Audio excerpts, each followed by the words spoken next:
OnePlus has a long history of delivering high-end smartphones at affordable prices. The OnePlus 7 and 7 Pro marked a significant improvement over the previous generation devices, making for an even more modern design and far better specifications. With its 6-month release schedule, however, we're now on the T release, hence the OnePlus 7T.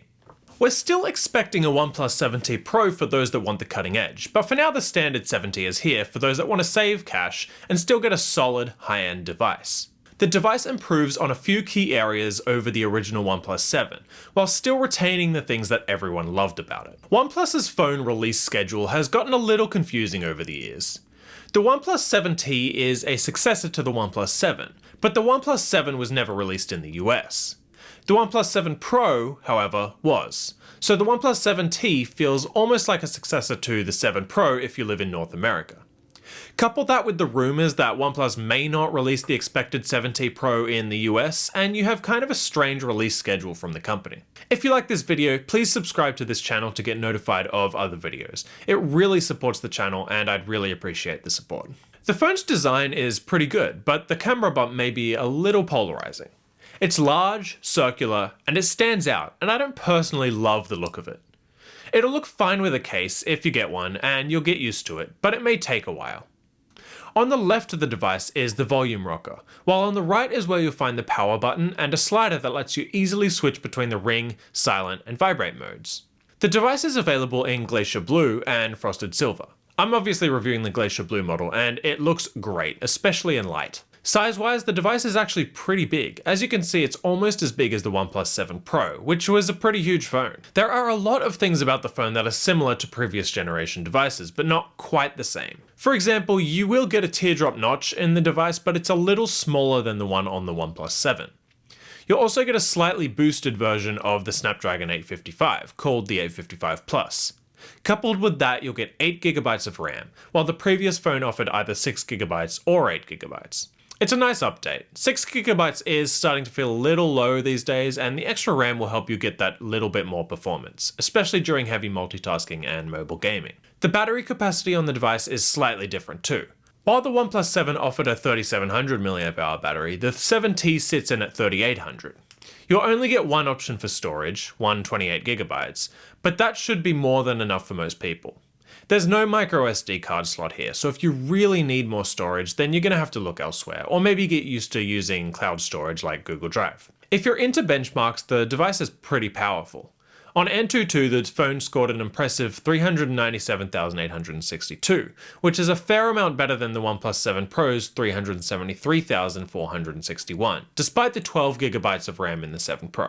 On Geekbench 5, the device achieved a single-core score of 790 and a multi-core score of 2,868, which is also quite a bit better than the OnePlus 7 Pro. Then there are the major differences, and there are a few. While the overall design is the same, the 7T is a little taller. It's kind of like OnePlus stretched the device out, and the result is a display aspect ratio of 20:9, rather than the 19.5:9 aspect ratio on the original OnePlus 7. In general, the display looks great. It's not curved around the edges like the OnePlus 7 Pro's display, but most won't care. I know I didn't. OnePlus has given the 7T a refresh rate of 90Hz, like the 7 Pro, and the result is a buttery smooth software experience that simply feels a whole lot more responsive than a 60Hz display. This also makes the phone, I believe, the cheapest device with a 90Hz display. This may not necessarily matter for you, but it's a pretty nice upgrade. The resolution is a little lower than some flagships. It's a 1080p display, but that'll probably be one of the main differences between this phone and the OnePlus 7T Pro. The display is an OLED display, and it can get pretty bright too, coming in at 1000 nits, which is quite a bit brighter than the OnePlus 7. Apart from the resolution, this is close to being the perfect display for me, and I would even argue that for most, the resolution isn't as important as brightness and refresh rate. That's largely thanks to how smooth and jitter-free it is. Colors on the display are pretty good, though compared to some other phones like the iPhone 11 Pro, they can feel slightly muted. Most won't notice that though. Another major difference between the OnePlus 7T and the original OnePlus 7 is the camera, and it's a major upgrade.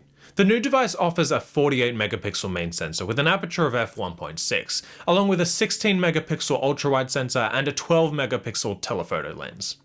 In other words, it's a similar setup to the OnePlus 7 Pro, though with a 2x telephoto lens rather than a 3x zoom. Generally, it's an awesome setup and means that you can quickly and easily switch between those sensors for a zoomed out or zoomed in image. Photos aren't necessarily as crisp and detailed as some other high-end smartphones like the iPhone 11 Pro or the Pixel 3, but they're still pretty great, especially for a device in this price range. The phone is still pretty capable in low light too.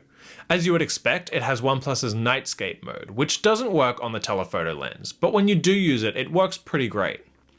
OnePlus has made a few weird decisions when it comes to the design of the camera app. For example, you'll have to reach to the top corner of the interface for the macro lens, and you'll slide up to find the manual settings of the camera. It's not really a big deal, but something to get used to. As usual, the software experience on the OnePlus 7T is pretty good, though not totally stock. The device comes with Android 10 pre-installed, and it offers OnePlus's Oxygen OS 10.0. There isn't a ton of bloatware, though you may prefer some Google apps over OnePlus's stock apps, like the OnePlus Contacts apps and the Clock apps. The device also offers OnePlus's Zen mode, which turns off notifications for a set period of time. The battery life on the phone is decent, though not stellar. It got me through a full day of use with around 25% at the end of the day, though obviously that will depend on what you use your phone for. If you do a lot of mobile gaming, you may find that you need to charge up during the day. Thankfully, the device comes with OnePlus's Warp Charge 30T tech, which is able to charge the device up to 70% in 30 minutes.